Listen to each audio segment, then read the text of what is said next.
All right, let's get this show started.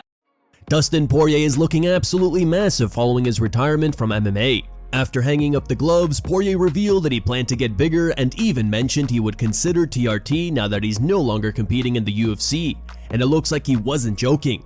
Poirier recently shared a photo alongside Joe Rogan after appearing on his podcast, and what stood out most was his size. Dustin looks noticeably bigger than he did during his fighting career, even appearing larger than Rogan, who's no small guy himself. Fans in the comments were clearly shocked by Poirier's new physique, with one writing, "He wasn't lying about the TRT. Damn, Dustin, you big as f now, fight one last time in light heavyweight. Bro has to turn sideways to walk through doors." Another fan commented, "Looking like a wall now, Dustin.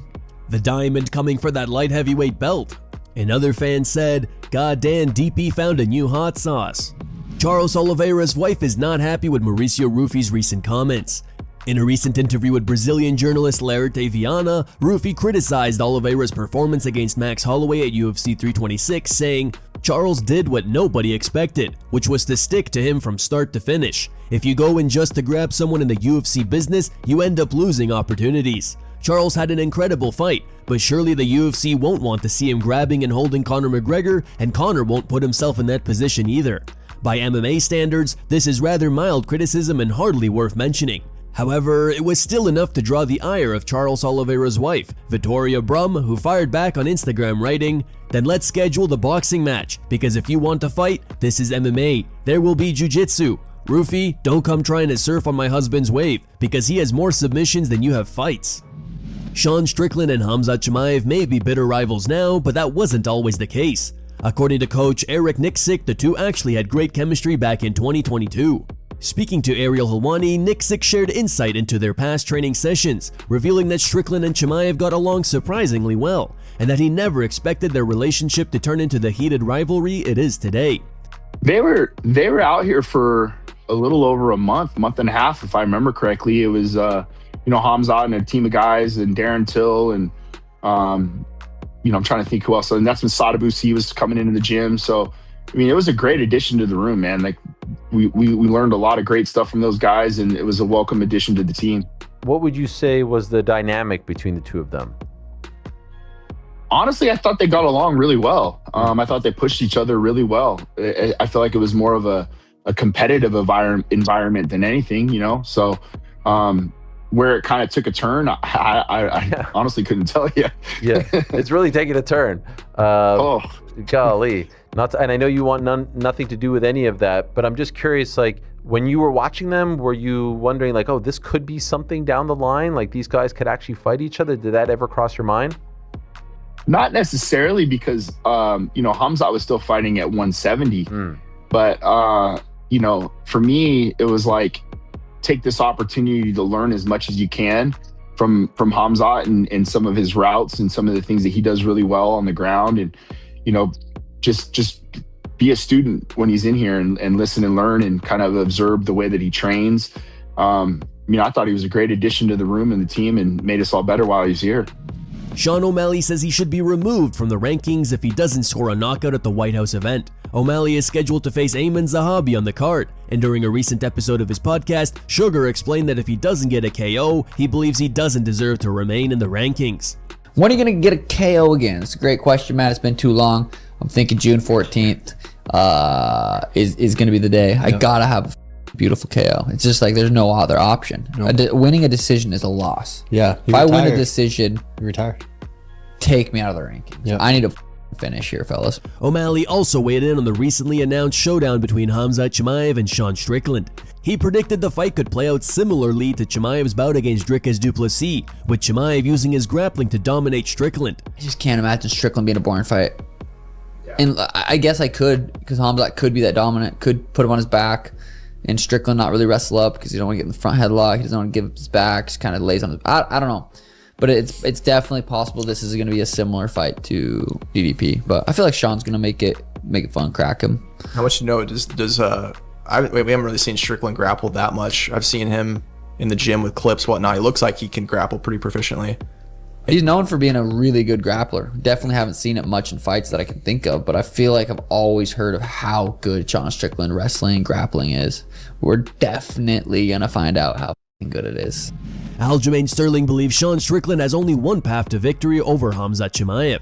In a recent YouTube video, the former bantamweight champion explained that Strickland can win if he gets into Chimaev's head and makes him fight outside of himself. Here's what I think. Strickland is going to get in his head, force him to go crazy early on. His plan is to defend, get him tired, and then start to turn on the burners a little bit. I think that's what he's trying to do. Because on paper, for sure, Khamzat is the better fighter. Just overall package. Yeah, overall package. Like what Khamzat brings to the table, he takes you down, you cannot get up, and if he's not, normally he's finishing guys. Pause. But Strickland, very durable. I thought if anybody would be able to get to him would be Fluffy, but then Fluffy fought him all stand up for the most part. The few times he tried to get the takedown, he couldn't get it, and he kind of just reverted to, you know what, I'm just going to commit to the trading, and came up short. So I think Strickland has a really good chance, especially if he can get Khamzat frustrated and get him to fight outside of himself. Where, like the DDP fight, he took his time. He didn't give a shit who was booing. I'm just here to get my belt, collect my belt, and go home. I just think Strickland, if this keeps up and he can get into his head and convince him, I almost feel like he did that to Fluffy, saying, oh, I'm more Mexican than he is. I stand and fight. This guy takes guys down and humps their leg or whatever. I'm like, Fluffy then fought him that way, which was kind of, you know, so I think there's something to that. Either way, I think it's going to be a great fight. There will be no contract dispute between Alex Pereira and the UFC. During a Monday appearance on the Ariel Helwani show, Poatan revealed that he recently signed a new 8-fight deal with the promotion. Pereira said he's very happy with the contract, which could be the last of his career, and added that after signing the deal, he didn't care about vacating the light heavyweight title. Honestly, it was a pretty easy choice. When I expressed myself that I wanted to go, of course, I had to let go one of the belts. They gave me a new contract. I'm really, really happy with my new contract. I actually want to thank Mick, Hunter, and Dana White for it. So with this new deal that they gave to me, I don't care about letting go the belt or anything like that. Okay. You feel like they took care of you? Cuidaram muito bem. They took really good care of me. Do you feel like this is your last contract? Eu acho que sim. Probably. The way that they gave me this last contract was so good that I let it open for them to do whatever they want. Não importa. It doesn't matter. Is this a bigger deal than you could have ever imagined? Like, has this exceeded your expectations of what you could have earned in your career? Com certeza. Absolutely. I could see it on your face. Pode ver no seu rosto. How many fights? Quantas lutas? 8 lutas. 8 fights. 8 fights, okay. And this would be the first. June 14th is one? Primeira. Yes. Pereira was also asked about a potential super fight with Jon Jones, and added that he believes the matchup will happen if he defeats Cyril Gane at the UFC White House event. Do you think it could happen at some point, you versus him, or now that it didn't happen for White House, do you think finished? Like, there's no chance of it happening? I believe so, as long as I win this fight, right? Because otherwise it doesn't make too much sense, because, you know, Alex is a dangerous guy. Why going to put himself on the line? But I believe he winning this fight, it's a big chance. Okay, so you think it's not dead. You still believe it could happen? Well, I believe it happens because he has to be released for the UFC. I don't think the UFC is going to release him anytime soon. So if he want to fight, who's going to be against? Going to be against him. Okay. So is that part of the motivation? You win this fight, you get the big Jon Jones fight, because that seemed like something you really wanted. Não, eu esqueço tudo, não importa depois o que vai acontecer. Well, right now, I forget everything and I focus on this fight right now. I mean, after that, like if I can possibly fight Jon Jones, do not fight Jon Jones, it's something that could not happen right now. I'm focused on this fight. The Jon Jones is after. Bo Nickal already has his eyes on another opponent, despite being booked to face Kyle Daukaus at the UFC White House event. During a recent interview with Kamaru Usman and Henry Cejudo on the Pound for Pound podcast, Nickal revealed that he's targeting a fight with Anthony Hernandez if he gets past Daukaus. He explained that he wants to test himself against Fluffy, praising his cardio and grappling. Let's say you do get this win over Kyle Daukaus. Who do you think is potentially a next matchup for you to kind of propel you up there? He's coming off a loss now, but he's very tough as a guy like Anthony Hernandez. Wow. He has a lot of interesting skills. Cardio's crazy. He's got good wrestling, good grappling, good striking. I think that would be an interesting matchup down the line. I would just like to figure out how I would solve that puzzle of, you know, the guy that comes at you the whole time, cardio. He's not necessarily the crispest, cleanest guy, but he's just going to keep coming no matter what. So that's an interesting puzzle, I think, to solve. Meanwhile, Colby Covington recently called Nickal out for a fight at welterweight, and Nickal has now responded writing, "I'm not gonna listen to Colby reading a teleprompter for 2 minutes, but bottom line is, he's a coward." Many fans in the comments suggested that this is the matchup that makes the most sense, with one writing, "Just fight him, Bo. You said you are the same size. He's a huge name." I mean, it's a pretty fair call out. You have stated you weigh the same, so why not fight him at 170? If you weigh the same, you should easily be able to make welterweight. I would guess you outweigh Colby by quite a lot. Another fan tweeted, "Nothing he said is false. You don't want to listen because you know it's true." Arman Tsarukyan is beloved by MMA fans, but that wasn't the case during a recent livestream with Nina Drama. At one point, 2 random fans approached them on the street, and Arman ended up getting disrespected back-to-back in an awkward exchange. Hey, do you mind if I get a picture? Sure. No, not with you, with Nina. Arman's the truth, bro. Arman, Islam, next fight, baby. Lock it in, brother. Arman's overrated. Skyler. Arman is also back training with Khamzat Chimaev. In a clip from their session, Arman tried to catch Chimaev off guard with a takedown attempt, but ended up on his back. Today I'm cooking harcho soup for the Khamzat's team. Everybody's waiting. Thank you, Arman. Anytime. Join us.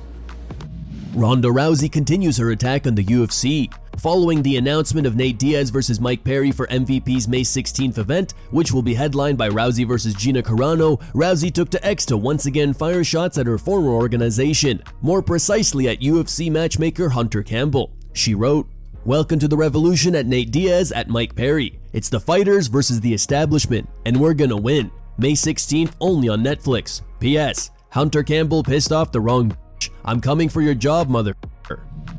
Jorge Masvidal and Khamzat Chimaev just got into a heated back and forth. Everything started after Masvidal picked Sean Strickland to beat Chimaev in their scheduled clash at UFC 328 on May 9th. Chimaev didn't take kindly to the prediction, commentating under a Death Row MMA podcast clip on Instagram. "All three of you, same night." Masvidal fired back, going off on Chimaev, calling him a crotch sniffer and criticizing his fighting style. He commented on the Death Row podcast Instagram and said about you, Johnny, Evelyn, and Sean, all three of you same night. Yeah, you know, the funny thing about that is that you ain't gonna kill nobody by hugging anybody to death, you know? You better stop with that crotch sniffing shit, especially if you're talking to me, brother, because your legacy is always going to be known for sniffing other dudes' crotches. You know, every time you've had a chance to prove somebody wrong, all you do is you sniff crotches. And instead of worrying about what I'm talking and posting about, because this is what I do, you should be worrying about your fight, you know, because your gas tank is trash, brother. And Sean's about to test your gas tank, you know, so maybe keep your eyes on the prize and don't worry so much about me, sucker. Masvidal didn't stop there. During the same episode, he also took aim at Ronda Rousey over her comments about the UFC and the White House card. He knows that they were pushing this for over a year, and it fell extremely short of expectations. Her eyes, bro, like her nose, her teeth, like what type of demonology is she on, bro? This is spooky, man. You know, I know Ronda was a hell of a fighter at one point, but she looks spooky. I seen that interview and I was spooked out. You know, I don't know what's going on with Ronda, but Ronda's never been the best on the mic, really, tell you the truth. So she says like things that are weird, you know. Her taking the shots at Dana, I'm like, man, Dana made you. You know, literally Dana hand walked you into the league and opened doors for you and opened a lot of doors for you. I know she's the one that did the accolades. She's the one that fought, got in that cage and you know, kept what she killed. I don't know why she's going at the UFC and stuff so hard. And then for her to say things like that, you know, the UFC's not making the fights that they want to make, but her fight is the fight that people want to see. I mean, I guess she'll prove us all wrong now when we see the numbers come back from Netflix. Here are the top 3 memes found on the internet. Number 3 meme was posted by As Shocked As It Gets. Number 2 meme was posted by Smash Talk.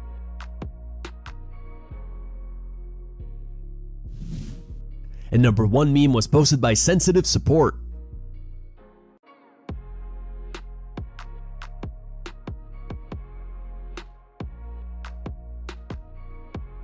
Thank you guys for watching. Don't forget to like this video and subscribe to the channel for your daily dose of MMA. Catch you tomorrow.